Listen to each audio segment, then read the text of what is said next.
하나님 말씀은 디모데전서 6장 3절에서 10절까지입니다. 다 같이 시작.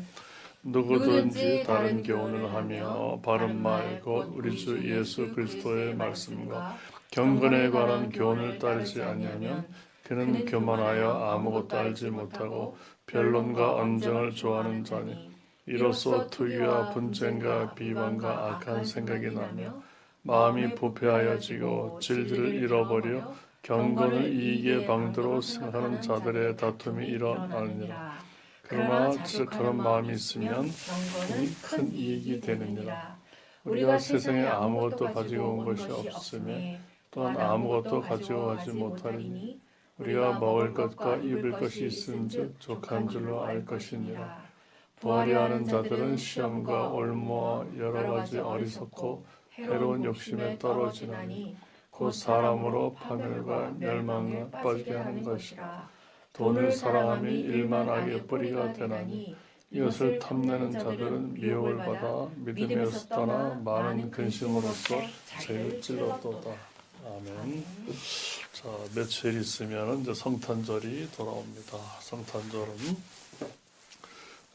하나님께서 이 땅에 사람으로 오신 우리의 죄와 악과 저주와 멸망과 괴로움과 사망을 문제를 해결해 주시기 위해서 오신 너무나 귀한 그런 날입니다.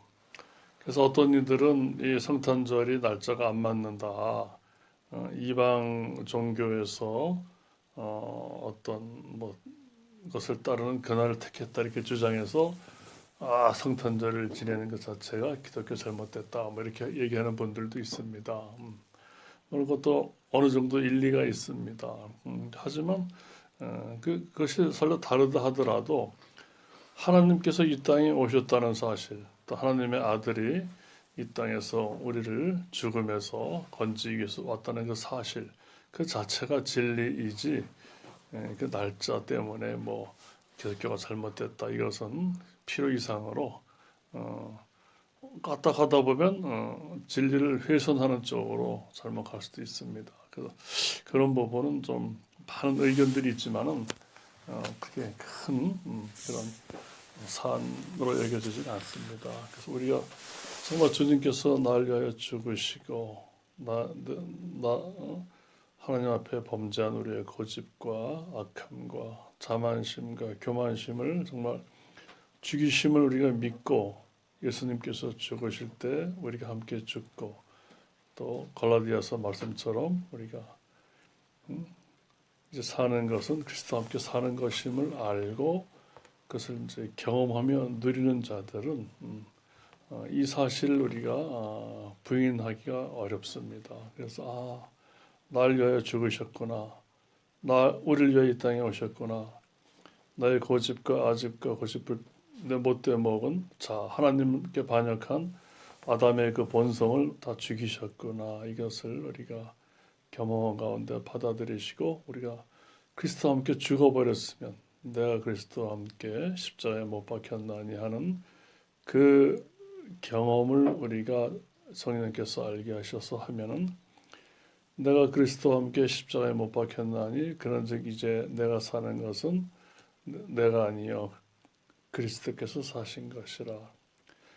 지금 육체 가운데 사는 것은 날 사랑하사 날 위하여 자기 자신 자기 몸을 버리신 하나님의 아들을 믿는 믿음 안에서 사는 것이라 했을 때 정말 우리가 율법에서 그렇게 우리를 향해서 면면이 우리의 죄와 악을 멸망시키기 위한 하나님의 그 뜻이 예수 그리스도의 오심과 함께 우리 안에서 죽으심으로 성취되었음을 우리가 받아들이고 알면은 그 외의 것은 전부 다 이렇게 부수적이 될 수밖에 없습니다. 이것만큼은 진리의 핵심과 클라이막스이기 때문에 그래서 뭐니 해도 내가 주님과 함께 죽고 살고 있다는 것 그리고 큰 지식은 없다 할지라도 모든 것을 주님께 의탁하며 의지하며 맡기며 살아가는 그 자체를 하나님께서 기뻐하십니다. 바울이 디모데전서 이 당시에도 예나 제나 똑같습니다. 누구든지 계속 다른 교훈으로 예수님에게서 떠나게 만들어요. 교훈뿐만 아니라 그 시대에 유행하는 모든 풍조와 또 취미와 또 다른 어떤 관심거리가 많습니다.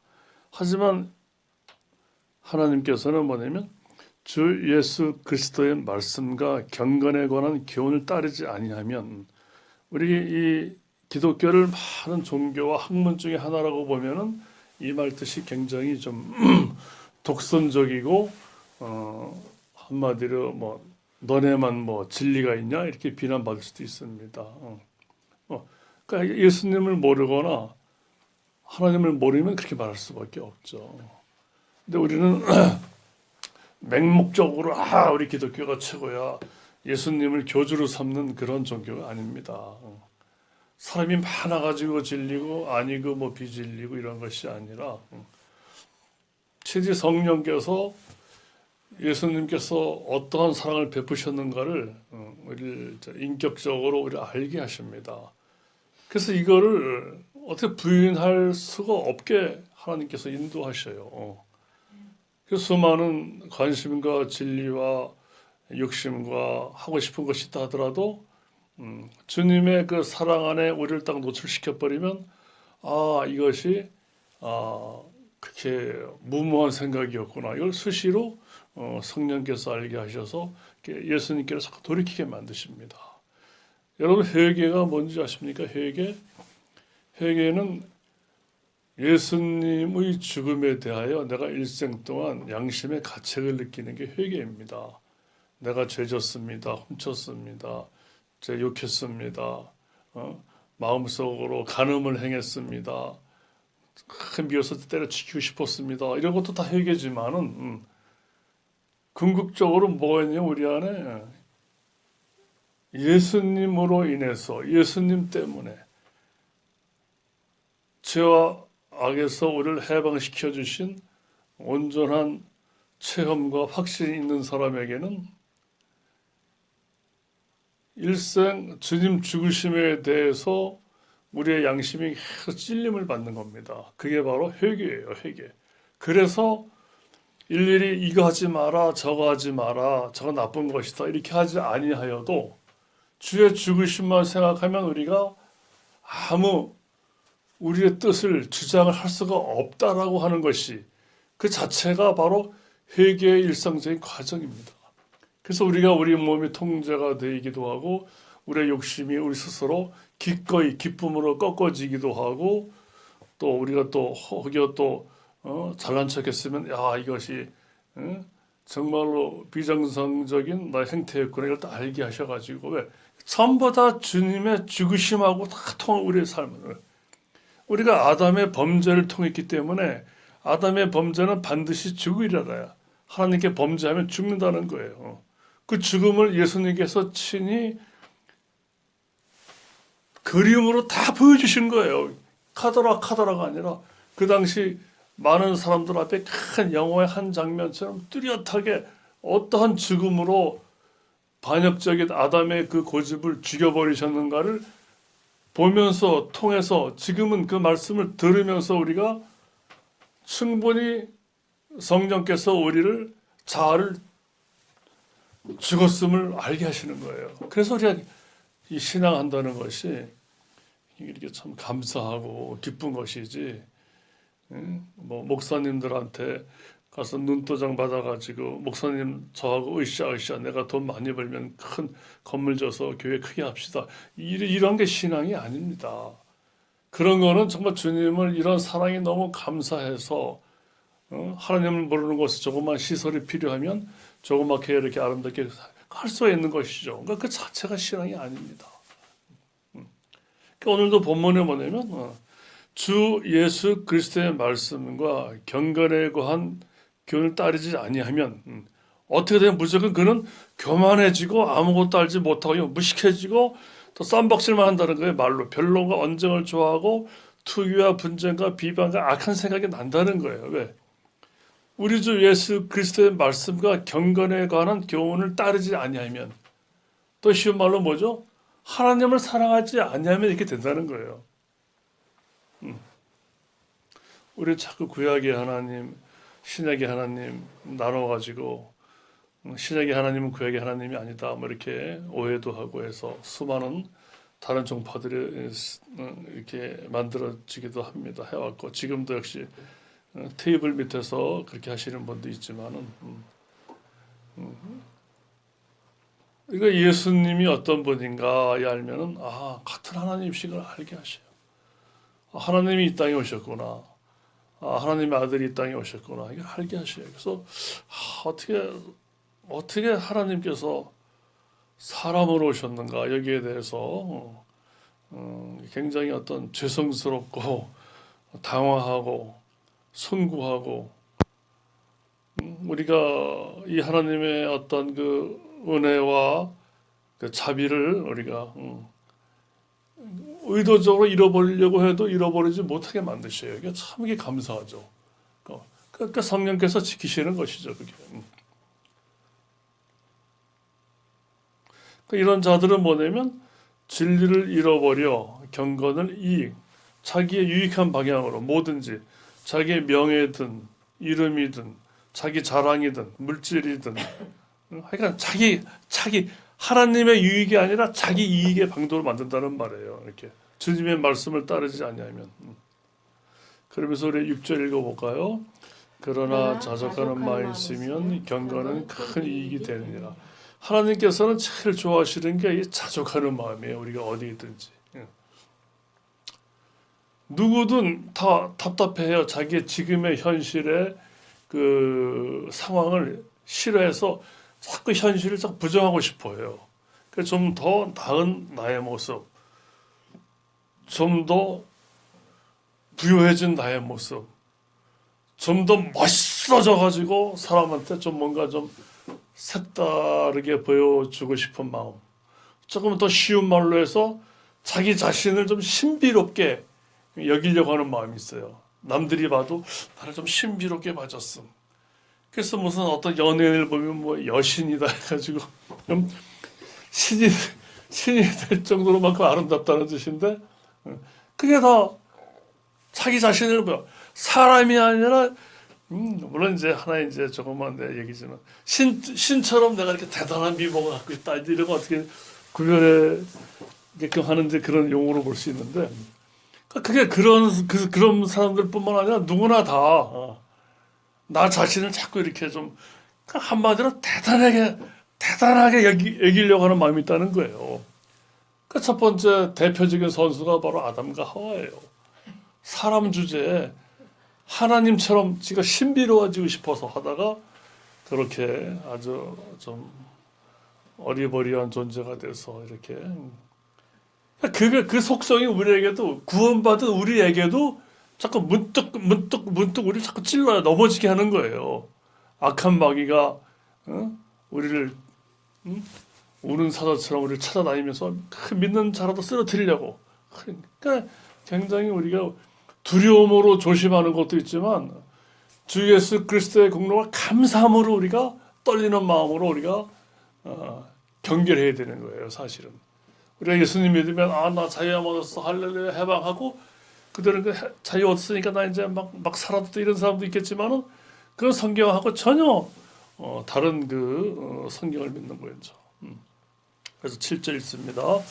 우리가 세상에 아무것도 가지고 온 것이 없으며 또한 아무것도 가져가지 못하니 바로 요거예요. 누구든 알렉산더 대왕인가요? 29살에 그 유럽 쪽을 전부 다 큰 나라를 만들고 딱 죽을 때 관 옆에 이렇게 빈손만 나왔다 그랬죠. 나 봐라 아무것도 가지고 가는 게 없다. 그 많은 나라의 그 왕들 중에 황제인데 알렉산더 대제라 그랬죠. 그리스 시대 아무것도 없다. 그것도 길게는 뭐 100년 살았습니까? 뭐 50년 살았습니까? 뭐 제가 기억이 잘 안 나는데 29이가 모르겠어요. 굉장히 짧은 세월을 뭐 틀릴 수도 있습니다. 죄송합니다. 아무튼 굉장히 짧은 세월 살면서도 수많은 영토와 물질과 이걸 다 했는데도 죽을 때는 딱 빈손이 나왔다고 하더라고요. 그게 알렉산더의 문제는 바로 나의 문제라는 거예요. 그러니까 결국 이렇다는 거예요. 결국이요. 그러니까 그 많은 영토와 신하와 백성들이 나의 근본적이고 영원한 행복을 줄 수 없다라는 걸 보여주는 거예요. 우리가 이 세상에 대통령이 돼도 노무현 대통령은 그렇게 오래 살지 못했고 자기가 가진 걸 다 가지고 싶어도 만족과 행복과 샘솟듯 솟아오르는 그 즐거움이 없다라는 거예요. 그러니까 성경에선 그런 데다가 너의 눈과 너의 마음과 네 머리를 초점 맞추지 말라고 하는 거예요. 그런 부분들은. 이 세상에서는 그래도 자기 욕심을 뒤로하고 나라를 위하여, 남을 위하여, 국가를 위하여, 이웃을 위하여 이런 사람들이 있어요. 정말 자기보다도 더 훌륭한 분들이죠. 훌륭한 분들이죠. 근데 우리의 속성은 변하지 않는다는 거예요. 그래서 우리 보고 8절 다 같이 읽습니다. 우리가 먹을 것과 입을 것이 있은즉 족한 줄로 알 것이니라. 그러니까 우리가 먹고 입고 자고 조그만 용돈과 또 공부하고 싶은 학비와 또 때에 알맞은 어떤 어려운 있을 때 조그만 물질이 필요할 때 그러니까 이런 걸로 그냥 만족하라는 거예요. 더 많이 네가 갖는다고 또는 그걸 가지려고 네 머리가 고민하고 터져봐야 의미가 없다라는 거예요. 속만 썩지. 그러니까 이제 어린 아이들은 초등학생만 돼도 자기가 대통령이 될 것 같아요. 근데 중학교 때쯤 가면은 대통령은 못 돼도 교수는 될 것 같아요. 고등학교 때쯤 되면은 교수는 좀 힘들어도 그냥 좀 조그만 사업가나 만만한 게 막연하게 그냥 장사해서 돈도 크게 벌어서 뭐 이렇게. 그래서 어떻든 뭐 대학을 잘 갔는지 못 갔는지 한 대학 졸업할 때쯤 되면은 그래도 월급이라도 나오는 직장을 좀 다니면 좋겠다 이렇게 얘기를 해요, 그죠? 근데 또 요새는 취업이 너무 어려우니까 2, 3년 또 푹 쉬다 보면 이제 아무 생각이 안 나요, 그죠? 이제 그 아이들을 뭐라는 게 아니라 왜 현실을 제대로 봐주는 눈이 자꾸 이제 보여진다는 거죠. 하지만 성경을 보는 사람들은 이런 것도 사전에 이미 알 수 있다라는 거예요. 내가 세상에서 뭘 해도 잘 될 수도 있고 안 될 수도 있다 이렇게 생각하는 거예요. 그러니까 잘 되는 거에 꽂히지 말라는 거예요. 요셉이 애굽의 총리가 되는 것에 꽂힌 사람이 아니잖아요. 하나님을 사랑하다 보니까 애굽 총리가 된 것뿐이지 내가 잘 먹고 잘 살고 내 아버지에게 효도하기 위해서 이게 된 게 아니거든요. 지금도 똑같다는 거예요. 우리가 뭐가 되고 싶다도 내가 신비롭게 보이려고 하지 말라는 거예요. 성경은. 네가 당한다는 거예요. 내 목적이 내가 멋있게 보이고 신비로운 건데 이게 이루어지지 않으면 내가 삶의 의미가 없는데 그럼 목숨 끊을 수 있는 거예요. 그럼 그게 하나님이기 때문에 걔네들은. 그러니까 요즘 너무 그 일가족들이 너무 많이 죽잖아요. 너무 안타깝지 않습니까? 우린 그들을 전혀 안타깝지 또 비난하기도 하지만 비난할 자격이 없어요. 이 세상에 살다 보면 이 세상의 흐름을 쫓아갈 수밖에 없어요. 집에 경매가 들어오지, 물질은 없지, 기존에 살던 내 모습은 있지, 갑자기 내가 혹독하게 그냥 흉한 모습 보이기는 싫지.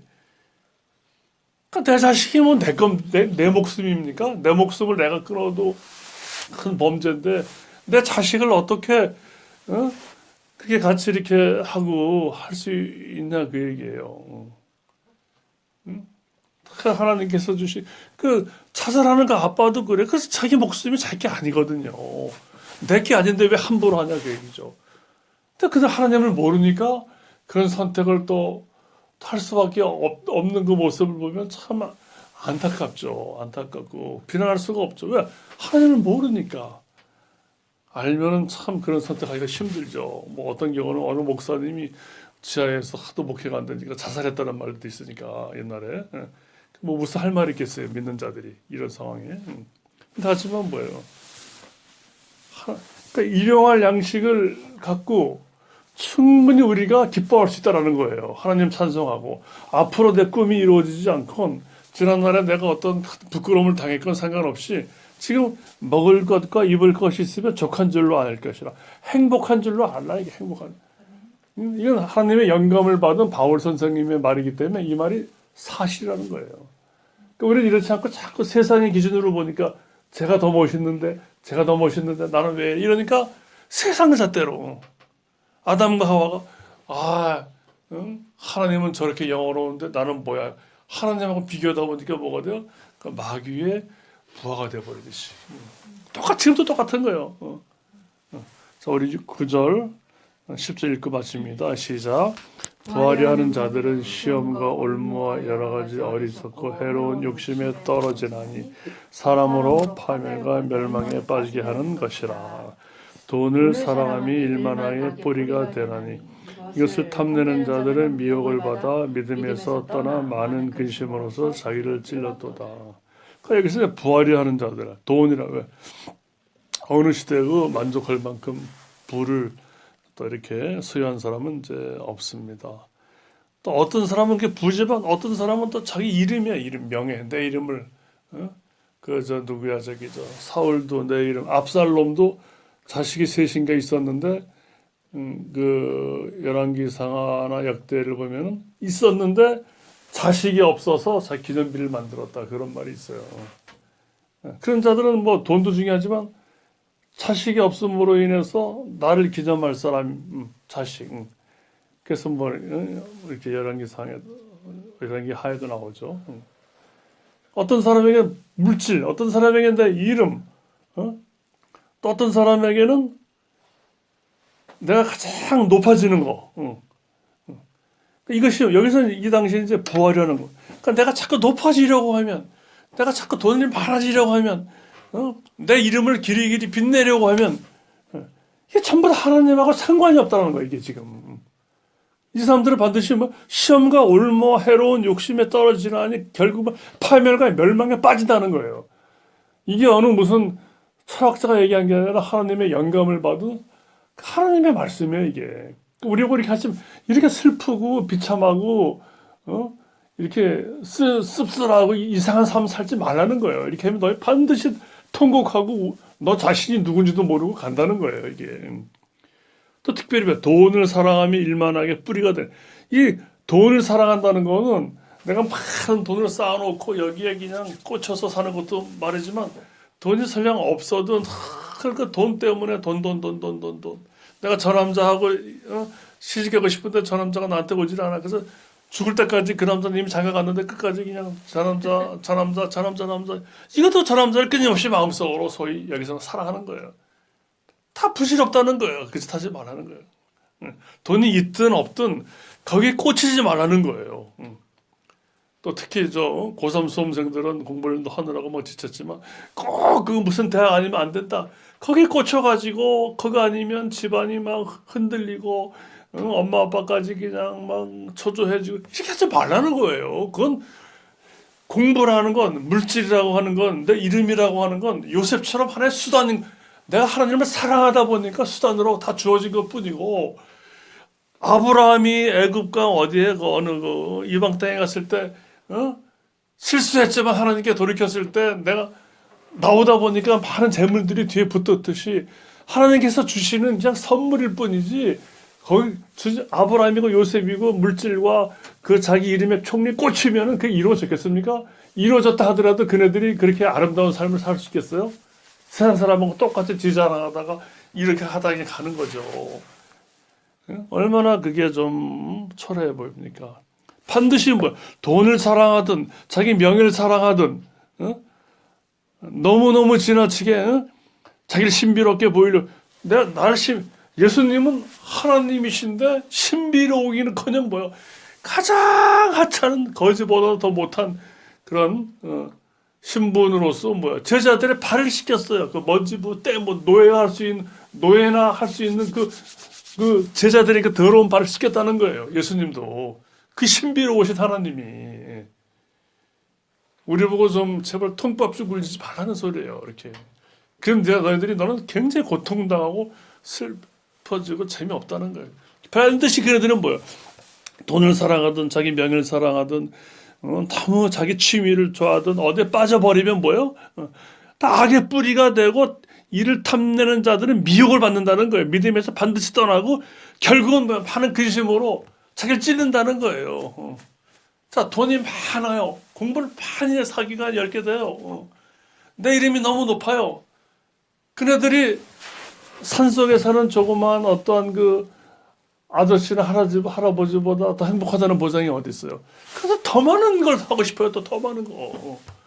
그렇다고 하면 너무 가난하게 살아라 이 소리도 아니에요. 성경은 먹을 것과 입을 것, 일용할 양식이 있으면은 그냥 충분히 소소한 생활하면서 하나님을 사랑하면서 큰 기쁨을 누리시다라는 것을 보여주는 거예요, 여러분들. 그래서 우리가 어떤 상황에 처하든 그리스도 예수 안에서 새 생명 가운데 살 수 있음을 너희는 기뻐하고 또 주님과 함께 또 살다가 주님과 함께 어려움 겪고 또 주님과 함께 또 죽는 것이 가장 아름다운 것이다. 이것을 이제 보여주는 말씀입니다.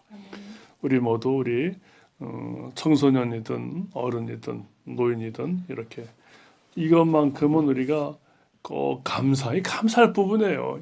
세상에서 이런 말씀을 누가 들려줍니까? 세상에서 안 들려줘요. 그래서 우리 이렇게 귀한 삶을 사시길 주의로 축복합니다.